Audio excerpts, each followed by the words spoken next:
ಎಲ್ಲರಿಗೂ ನಮಸ್ಕಾರ. ನಾನು ನಿಮ್ಮ ಚೆನ್ನ.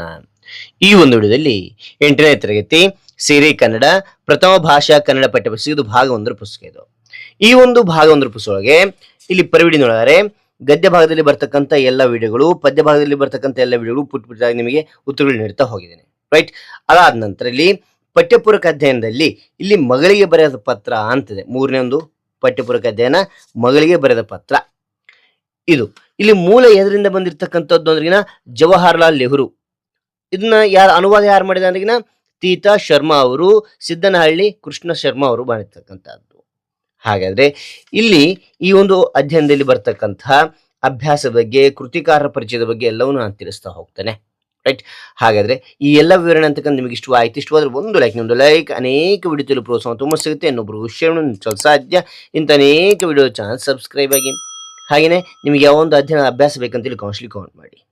ಹಾಗಾದ್ರೆ ಯಾವ ರೀತಿ ನೋಟ್ಸ್ ಬೇಕು ಅದನ್ನು ತಿಳಿಸ್ತಾ ಹೋಗ್ತೇನೆ, ಬನ್ನಿ. ಇಲ್ಲಿ ನೋಡಿ ಮಕ್ಕಳೇ, ಚಿಕ್ಕನ ಅಕ್ಷರದಲ್ಲಿ ಪಠ್ಯಪೂರಕ ಅಧ್ಯಯನ 3 ಅಂತಕ್ಕಂಥ ಬರಿತಾ ಹೋಗಿ.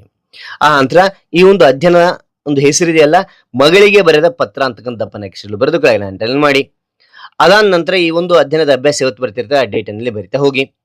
ಮೊದಲು ನಾವು ಅಭ್ಯಾಸ ಬರಿತಾ ಹೋಗಬೇಡಿ, ಕೃತಿಕಾರರ ಪರಿಚಯ ಮೊದಲು ಬರೆಯೋಕ್ಕಾಗುತ್ತೆ. ಕೃತಿಕಾರರ ಪರಿಚಯ ಅಂತಕ್ಕಂಥ ಬರ್ದು ಕವಿ ಯಾರು ಅಂದ್ರಿನ ಶ್ರೀ ಜವಾಹರ್ಲಾಲ್ ನೆಹರು ಅವರು. ಕಾಣ್ತದ್ರೆ ಇವರೇನೆ. ಜನನ ಯಾವಾಗ ಆಯ್ತು ಅಂದ್ರೆ 14 ನವೆಂಬರ್ 1889 ಅಂತಕ್ಕಂಥದ್ದು. ಕೃತಿ ಯಾವ್ದಂದ್ರಿಗಿನ ಗ್ಲಿಪ್ಸಸ್ ಆಫ್ ವರ್ಲ್ಡ್ ಹಿಸ್ಟ್ರಿ ಅಂತಕ್ಕಂಥದ್ದು. ನಂತರ ಈ ಕೃತಿ ನೆಹರು ಸ್ವತಂತ್ರ ಹೋರಾಟದಲ್ಲಿ ಸೆರೆಮನೆಯಲ್ಲಿ ಇದ್ದಾಗ ಮಗಳಿಗೆ ಬರೆದ ಪತ್ರಗಳ ಸಂಗ್ರಹ ಈ ಕೃತಿಯಾಗಿದೆ ಅಂತಕ್ಕಂಥದ್ದು ನೋಡ್ಬೋದು. ಓಕೆನಾ. ಅಂತ ಪ್ರಕಟಣೆ ಯಾವಾಗ ಆಯ್ತು ಅಂದ್ರಿನ ನೆಹರೂರವರ ತಂಗಿ ವಿಜಯಲಕ್ಷ್ಮಿ ಪಂಡಿತ್ ಸಂಗ್ರಹಿಸಿ ಈ ಕೃತಿ ರೂಪಕ್ಕೆ ತಂದು ಪ್ರಕಟಿಸಿದರು ಅಂತಕ್ಕಂಥದ್ದು ಇದನ್ನ. ಓಕೆನಾ. ಅವ್ರ ತಂಗಿದ್ನ ಪ್ರಕಟಿಸಿರ್ತಕ್ಕಂಥದ್ದು. ನಂತರ ಕನ್ನಡದಲ್ಲಿ ಅನುವಾದ ಯಾರು ಮಾಡಿದ ತಿರುಮಲೆ ತಾತಾಚಾರ್ಯ ಶರ್ಮಾ ಅವರು. ನಂತರ ಸಿದ್ದನಹಳ್ಳಿ ಕೃಷ್ಣ ಶರ್ಮಾ ಅವರು. ಓಕೆ. ಕನ್ನಡದಲ್ಲಿ ಕೃತಿ ಹೆಸರೇನಿಟ್ಟಿದ್ದಾರೆ ಅಂದ್ರಿಗಿನ ಜಗತ್ ಕಥಾವಲ್ಲರಿ ಅಂತಕ್ಕಂಥದ್ದು. ಅದಾಂತರ ಏನ್ ಮಾಡ್ತೀರಾ ಅಂದ್ರಿಗಿನ ಅಭ್ಯಾಸವನ್ನ ಬರಿತಾ ಹೋಗಿ. ಓಕೆನಾ. ಒಂದೊಂದಾಗಿ ತಿಳಿಸ್ತಾ ಹೋಗ್ತೇನೆ, ಚಿಕ್ಕದಾಗಿ ನಿಮ್ಗೆ ತಿಳಿಸ್ತಾ ಹೋಗ್ತೇನೆ ನೋಡಿ. ಎಸ್, ಇಲ್ಲಿ ಅಭ್ಯಾಸ ಅಂತ ಬರ್ದು ಕೊಟ್ಟಿರೋ ಪ್ರಶ್ನೆಗೆ ಉತ್ತರಿಸಿ ಅಂತ ಬರೀರಿ.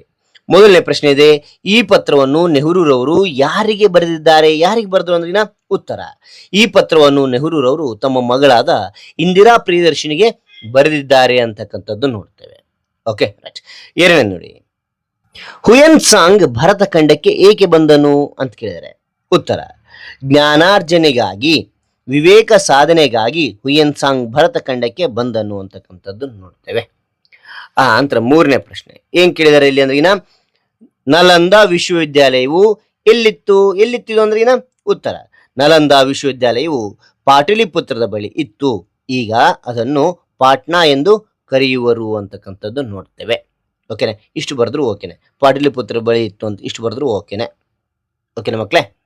ನಾಲ್ಕನೇ ಪ್ರಶ್ನೆ ನೋಡಿ ಮಕ್ಕಳೇ, ದಕ್ಷಿಣ ದೇಶದಿಂದ ಬಂದ ಯಾತ್ರಿಕ ಅವನ ವೇಷದ ಬಗ್ಗೆ ಏನು ಹೇಳುತ್ತಿದ್ದನು ಅಂತ ಕೇಳಿದ್ರೆ ಏನ್ ಹೇಳ್ತಾ ಇದ್ದಾರಿಗಿನ ಉತ್ತರ, ದಕ್ಷಿಣ ದೇಶದ ಯಾತ್ರಿಕನು ತನ್ನ ವೇಷವನ್ನು, ಜ್ಞಾನವನ್ನು ಹೊಂದಿರುವವನ ಸಂಕೇತವೆಂದು ಹೇಳುತ್ತಿದ್ದನು.